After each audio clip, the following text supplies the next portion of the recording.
So these days, MAGA no longer seems to stand for Make America Great Again. What does it stand for now? Well, as some really clever person came up with, now MAGA seems to stand for Making Attorneys Get Attorneys. Let's talk about that, because justice matters.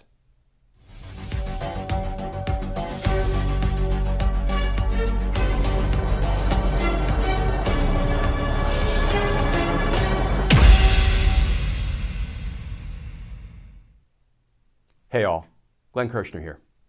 So when lawyers have to lawyer up, you know things aren't going so great for the client. And yes, of course, I'm talking about Donald Trump and his many lawyers. Recall how just a few days ago, we saw some reporting about how one of Donald Trump's lawyers, a guy named Alex Cannon, refused to lie for Donald Trump, refused to certify that Donald Trump had returned all the government records that he stole when he left the White House. Remember this reporting from the Washington Post just a few days ago?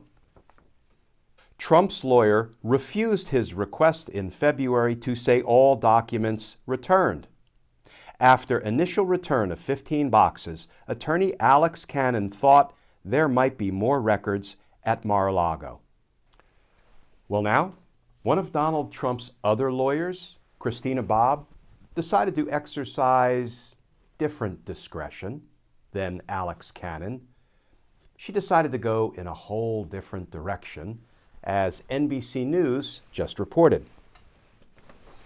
Trump lawyer Christina Bobb speaks to federal investigators in Mar-a-Lago case. Bobb signed a letter in June certifying that, based upon the information that has been provided to me, Trump had returned all classified records sought by the government. Yet, the August 8th search of Trump's home turned up additional classified records.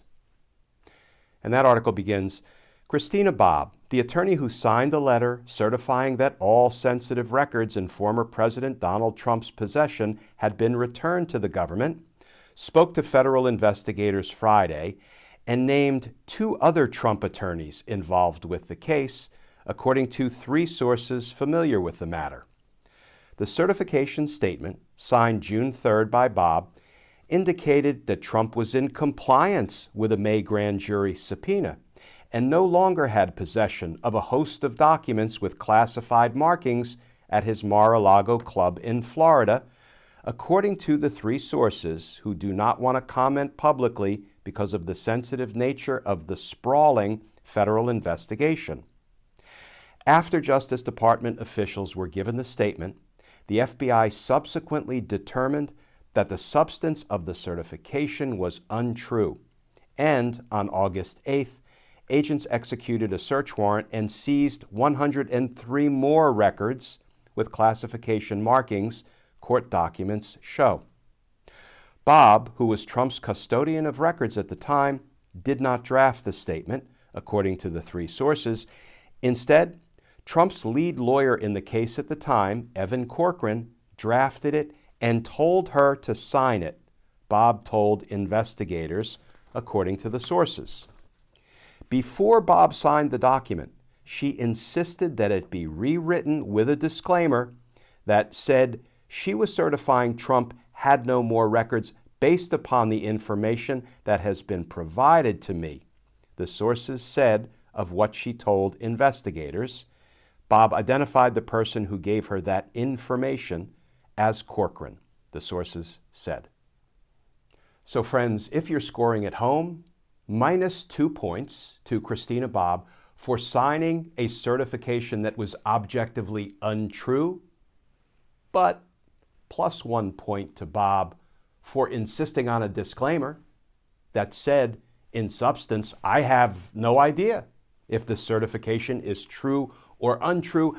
I just signed what one of Donald Trump's other lawyers, Evan Corcoran, told me to sign. But you know, it looks really bad when your attorneys start pointing fingers at one another. And now we'll stay tuned for the next news story Right? The headline will probably read something like, FBI agents question Trump lawyer Evan Corcoran about false classified documents certification. And can I add just one thing, friends? None of this is what good, responsible, honorable, ethical lawyering is supposed to look like. Because justice matters. Friends, as always, please stay safe, please stay tuned, and I look forward to talking with you all again tomorrow.